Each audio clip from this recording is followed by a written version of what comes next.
Bismillahirrahmanirrahim. Assalamualaikum warahmatullahi wabarakatuh. Waalaikumsalam. Kumaha saya Alhamdulillah.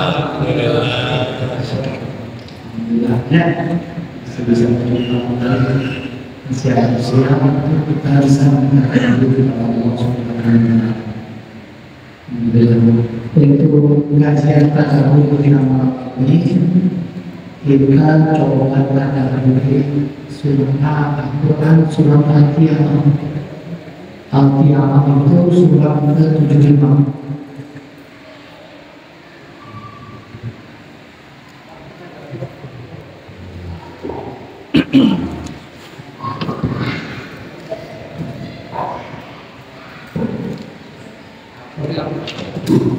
Surah Al-Qiyamah ayat 1 dan 2.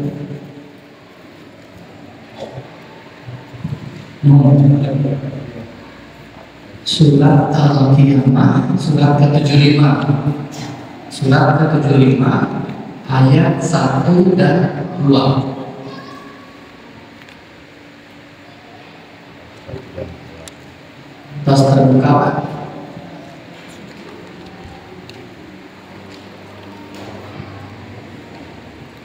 Enggak, Ustaz, udah boleh baca.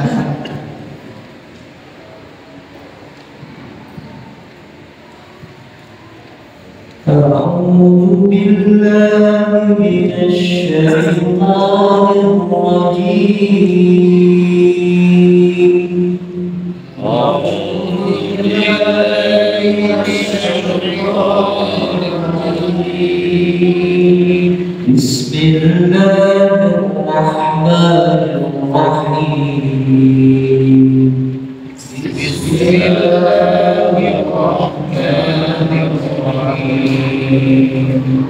لا أقسم بيوم القيامة. لا أقسم بيوم القيامة. ولا أقسم بالنفس اللوامة. ولا أقسم بالنفس اللوامة. Aku bersumpah dengan hari kiamat, dan aku bersumpah demi jiwa yang selalu menyesali dirinya sendiri. Jadi kata Allah, aku bersumpah dengan hari kiamat, dan aku bersumpah demi jiwa yang menyesali diri. Kira-kira ayat ini untuk siapa? Untuk jiwa yang menyesali diri. Apakah ada keyakinan di antara kita bahwa kita tidak termasuk orang yang menyesali jiwanya? Kira-kira kita ini termasuk orang yang menyesali jiwanya atau bukan? Karena kalau nafsu lawamah itu suatu nafsu penyesalan yang sangat menyesali, tapi ada kebaikan di sana. Al-Lawamah yang menyesali dirinya. Karena ketika seseorang itu dia habis melakukan suatu kesalahan, katakanlah dia habis bertengkar sama istrinya, atau katakanlah dia habis memarahi anaknya. Ketika mereka mungkin ada satu dua perkataan atau mungkin sikap kita yang merasa sekali besar menyampaikan waktu sama istri saya besar mengatakan itu sama istri saya. Kedua, ketika habis memarahi anaknya, mungkin ketika lagi emosi tidak hanya kata-kata yang bicara, tapi tangan pun berbicara. Padahal kita itu demi rasa sayang sama anak kita, demi rasa cinta. Kadang-kadang setelah itu kejadian kita menyesali. Cobanya tiba-tiba cek sampai kayak emosi berlebihan seperti itu. Nah itu namanya lawan nafsu menyesali dirinya. Itu ada kebaikan. Karena apa? Karena Imam Ali bin Abi Thalib bahwa saat ini kita hidup itu adalah tempat menanam. Kalau nanti di akhirat itu adalah tempat menuai, tempat panen. Kata Imam Ali, ketahuilah bahwa hari ini di dunia itu adalah hari-hari tempat kita beramal, bukan tempat kita menghitung pahala kita. Sementara hari esok di akhirat itu adalah tempat kita dihitung pahala kita dan bukan tempat untuk beramal. Hari ini adalah tempat kita beramal, bukan hari perhitungan. Tidak ada perhitungan. Nanti di akhirat itu adalah hari perhitungan, bukan hari tempat kita beramal. Maka Allah katakan yaumul qiyamah itu, al-qiyamah itu juga kata-kata yaumul hasrah. Apa itu yaumul hasrah? Yaumul hasrah itu adalah hari-hari penuh penyesalan. Penyesalan seperti apa? Penyesalan yang sangat mendalam, penyesalan yang sangat dalam, penyesalan yang sangat besar. Kenapa? Karena kalau sudah hari itu terjadi, udah gak ada lagi kita bisa memperbaiki diri. Yang ada kita hanya menyesali diri. Makanya kata Allah, al-qiyamah itu salah satu katanya adalah yaumul hasrah, hari penuh penyesalan. Kita buka suratnya, surat Maryam, surat ke-19 ayat ke-39.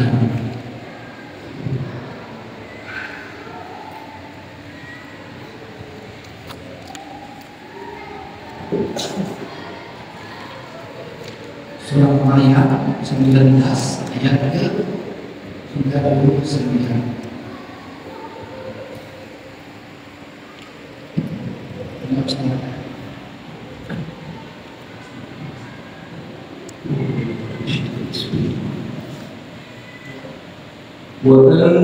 وأنذرهم يوم الحسرة إذ قضي الأمر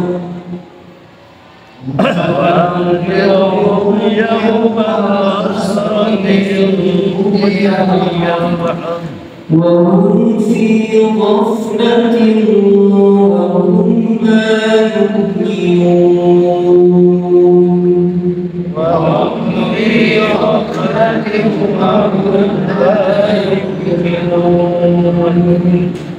Dan berilah mereka peringatan tentang hari penyesalan, yaitu ketika segala perkara telah diputus, sedang mereka dalam kelalaian dan mereka tidak beriman. Maka kata Allah, yaumul qiyamah itu adalah yaumul hasrah. Berilah mereka peringatan tentang hari penyesalan, yaitu ketika segala perkara telah diputus. Nanti telah diputuskan si fulan masuk neraka atau si fulan masuk surga. Saat itu semua menyesal. Semua akan menyesal. Kenapa dulu tidak masuk neraka? Kenapa dulu justru malah masuk neraka? Maksudnya, gak orang baik, gak orang jahat, semuanya menyesal. Karena kita pasti punya penyesalan. Pasti kita bukan menyia-nyiakan waktu kita sehingga kita akan menyesal. Nanti kita akan menyesal bahwa ya Allah, coba dulu saya melakukan amal soleh misalnya. Atau ya Allah, coba dulu ketika itu saya tidak melakukan maksiat itu. Semuanya menyesal. Makanya ya Allah, pasti Semuanya adalah tentang penyesalan, penyesalan yang mendalam, dan itu tidak bisa dirubah lagi. Maka kata Allah, yang hasroh itu berarti hari penyesalan. Nah, yang namanya menyesal itu biasanya terjadi pada orang-orang yang melakukan kemaksiatan. Tapi di ayat yang lain Allah terangkan bahwa tidak hanya orang jahat yang akan menyesal, bahkan orang yang taat pun akan menyesal. Al-Imam Ibnu Katsir menafsirkan suatu ayat yang qulu ya laitani qaddamtu li hayati, wahai jiwaku, ya laitani jika seandainya dulu aku melakukan amal ini, pasti aku akan mendapatkan kebaikan. Ibnu Katsir menafsirkan ayat ini adalah bahwa tidak hanya orang jahat saja yang menyesal, bahkan orang-orang taat pun akan menyesal. Contohnya seperti ini.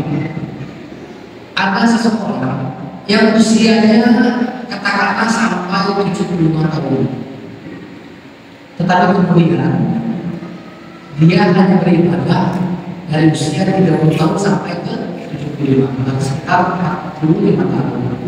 Dia akan menyesal dan berharap dia dilahirkan ke bumi, dan sejak dia dilahirkan sampai dia meninggal dia itu beribadah terus.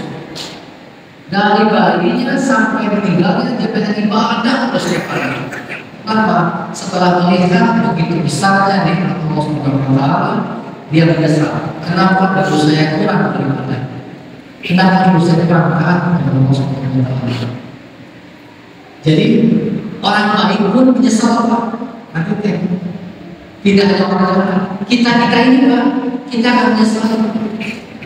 Kenapa dulu jarang baca Quran? Kenapa baca Quran hanya sekali seminggu? Atau kenapa cuma 3 kali seminggu? Kenapa nggak sholat duha? Kenapa nggak sholat tahajud? Kenapa nggak sholat lewat yang kita maksimalkan? Kenapa nggak sholat witir? Kenapa nggak sholat Ramadan? Kita menyesal setelah melihat betapa besarnya nikmat yang Allah berikan kepada kita di akhirat. Kita buka suratnya, surat 49 ayat 23 sampai 24.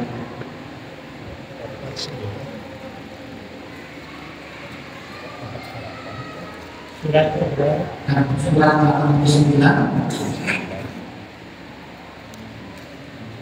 ayat ke-23 dan 24.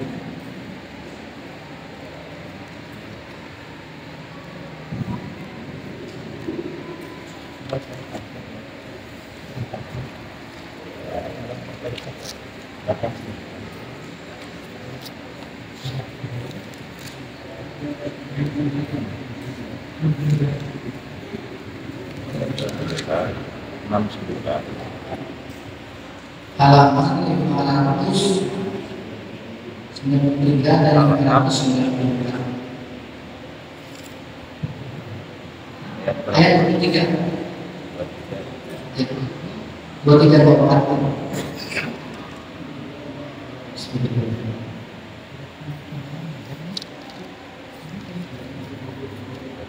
وجيء يومئذ بجهنم يومئذ يتذكر الإنسان وجيء يومئذ بجهنم يومئذ يتذكر الإنسان وأنى له الذكرى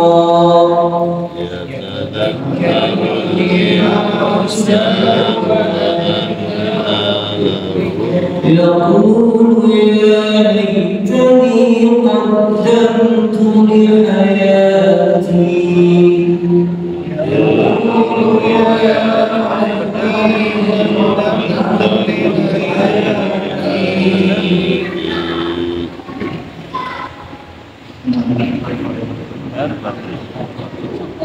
Dan pada hari itu diperlihatkan neraka jahanam. Pada hari itu sadarlah manusia, tetapi tidak berguna lagi baginya kesadaran itu. Dia berkata, alangkah baiknya sekiranya dahulu aku mengerjakan kebajikan seperti itu. Nanti kata Ibnu Katsir bahwa orang-orang yang punya cara dia akan menyesal kenapa dulu dia bersinar, kenapa dia berlalai. Sementara orang-orang yang lain dia akan menyesal kenapa tidak kurang maksimal dalam ibadah. Setelah melihat kebaikan yang dilakukan di antara ada yang menarik sih. Ada suatu kata yang Al-Quran yang dulu ya laita dalam bahasa Arab itu artinya sesuatu yang mustahil terjadi. Jadi kalau ada kata-kata laita itu artinya sesuatu yang mustahil terjadi. Mencemplanglah seandainya. Kalau seandainya itu bakal terjadi nggak? Nggak akan terjadi.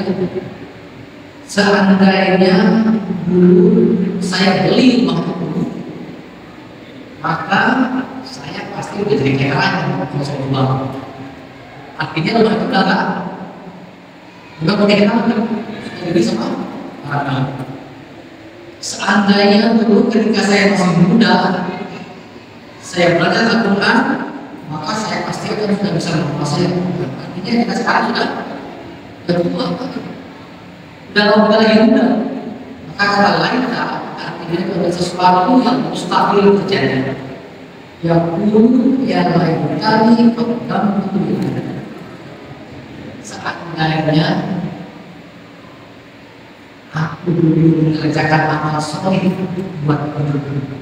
Artinya yang ngomong ini sudah meninggal, sudah nggak bisa lagi berbuat amal soleh.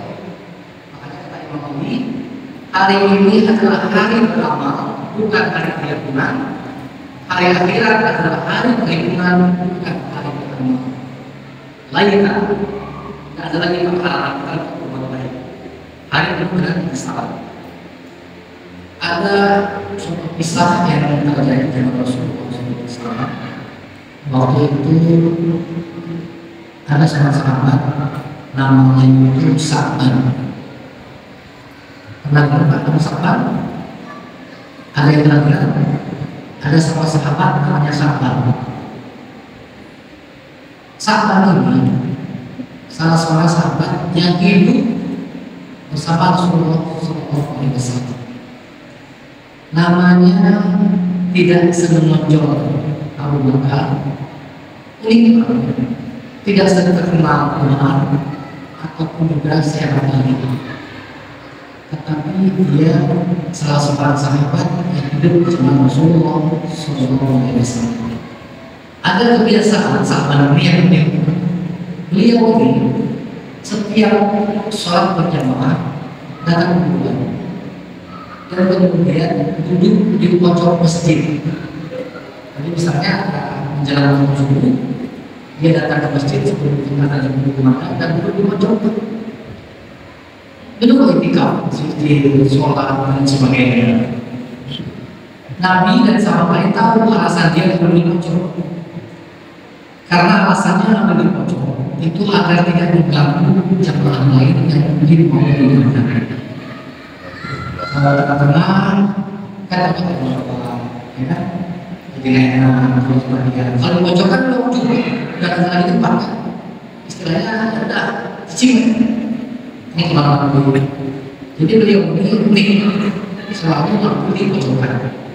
Suatu ketika salah subuh akan ditegakkan, saat itu belum nggak muncul di situ. Rasul melihat saat belum ada, akhirnya Rasul menggunakan waktu sholat. Sahabat datang. Itu betul-betul sahabatnya tidak datang juga. Akhirnya karena takut subuhnya semakin siang, Rasul menegakkan sholat subuh berjamaah. Lalu selesai sholat, Rasul menghantar sahabat dan bertanya, adakah di antara kalian yang mengetahui di mana rumahnya Sa'ban? Ada sahabat jawab, saya tahu ya Rasulullah. Kalau begitu, mari kita berkunjung ke rumahnya Sa'ban. Saya khawatir ada apa seperti itu. Karena Sa'ban itu tidak pernah pas dari sholat berjamaah sama Rasul. Pasti ada nama dia. Akhirnya Rasul bersama sahabat berkunjung ke rumahnya Sa'ban. Dan ternyata rumah Sa'ban dengan masjid Rasul jauh Pak. Tidak dekat, jauh jalannya. Dan akhirnya sampai masuk rumah itu, kemudian ketika menutup pintu, yang membuka pintu adalah istri. Istrinya Sa'ban. Rasul bertanya, kemana Sa'ban? Kok hari ini dia tidak ada di masjid? Ikut semua berjamaah. Kalau istrinya, wahai Rasulullah, ketahuinya bahwa Sa'ban telah menikah. Dan diwujud. Kemudian istrinya bertanya sama Rasulullah, wahai Rasulullah, izinkan aku bertanya sesuatu perihal Sa'ban ketika dia sakaratul maut. Rasulullah jawab, ada apa itu? Silakan tanyakan. Kata istrinya, kata istri Sa'ban, menjelang sakaratul maut, Sa'ban ini berteriak 3 kali. Ketika sakaratul maut, Sa'ban berteriak 3 kali. Pertama, teriakannya, aduh, kenapa tidak lebih jauh? Kemudian yang kedua, aduh, kenapa tidak yang bawah? Dan yang ketiga, aduh, kenapa tidak semuanya? Lalu setelah itu, Sa'ban meninggal dunia. Rasul jawab istrinya, ketika Sa'ban sakaratul maut, Allah bukakan pintu-pintu alam baginya. Allah bukakan pintu-pintu yang baik bagi kita sekarang. Terbuka begitu kebaikan. Dan saat itulah kata Rasul, pada teriakan pertama, aduh, kenapa tidak lebih jauh? Saat itulah Allah bukakan kepada Sa'ban besarnya pahala yang dia dapatkan dari setiap langkah kakinya dari rumah ke masjid. Makanya saat berteriak, aduh, kenapa tidak lebih jauh? Saking besarnya pahala itu, tahu itu mau lebih jauh nih. Itu yang pertama, teriakan pertama. Teriakan kedua, aduh, kenapa tidak yang jauh?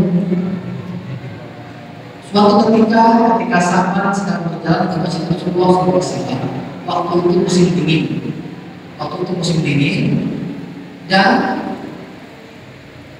di perjalanan ada orang yang kedinginan. Kebetulan Sa'ban waktu itu membawa 2 baju, satu baju dalaman dan kedua baju jaket seperti ini atau sweater kalau bahasa kita ya, jaket. Ketika itu melihat orang kedinginan, Sa'ban membuka bajunya, tapi bukan yang baru. Jadi 2 baju, ada baju yang baru, ada yang lama.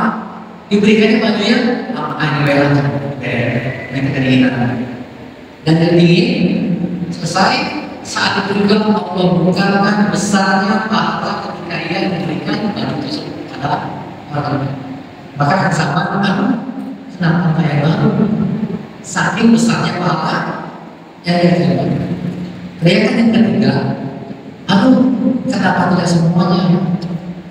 Suatu ketika Sa'ban sedang mau makan siang atau makan malam.